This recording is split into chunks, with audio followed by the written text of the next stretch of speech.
শিৱসাগৰ আৰক্ষীৰ জালত চোৰাং গৰু সৰবৰাহকাৰী মনোজ হাজৰিকা। উজনিৰ চিলাপথাৰ আৰু ৰাজমাই ৩৭ নং ৰাষ্ট্ৰীয় ঘাইপথেৰে প্ৰায় বহিৰাজ্যলৈ চোৰাং গৰু সৰবৰাহ গোমফিয়া চক্ৰৰ।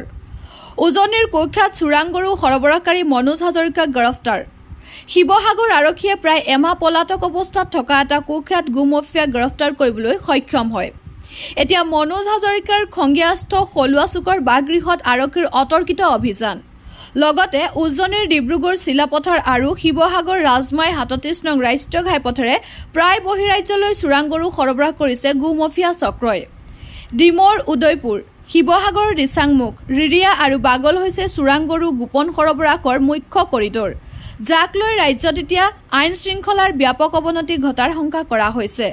উল্লেখ্য যে যোৱা ৫ মে তাৰিখে ডিমৌ আৰক্ষীয়ে AS01 NC 1834 নম্বৰৰ ট্ৰাকত ৮৪৫ কাৰ্টন অবৈধ অৰুণাচলী সুৰাৰ লগতে বিকি দাস আৰু ৰামবীৰ যাদৱক গ্ৰেপ্তাৰ কৰি জেললৈ প্ৰেৰণ কৰিছিল, য'ত নাম সাঙুৰ খাইছিল মনোজ হাজৰিকাৰ। ভাৰতীয় জনতা পাৰ্টিৰ হৈ কাম কৰিছিল হাজৰিকাই। এই অভিযোগ উঠাৰ পাছতে দলৰ পৰা অব্যাহতি দিয়া হ'ল মনোজ হাজৰিকাক।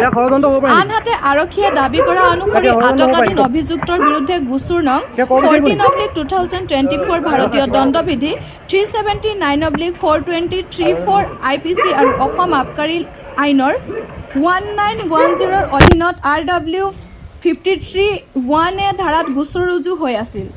এতিয়া আৰক্ষীৰ তদন্তৰ পাছতে ঘটনাৰ সৈতে আৰু কোন কোন জড়িত আছে তথা ঘটনাৰ প্ৰকৃত ৰহস্য পোহৰলৈ অহাৰ পোষকতা কৰা হৈছে।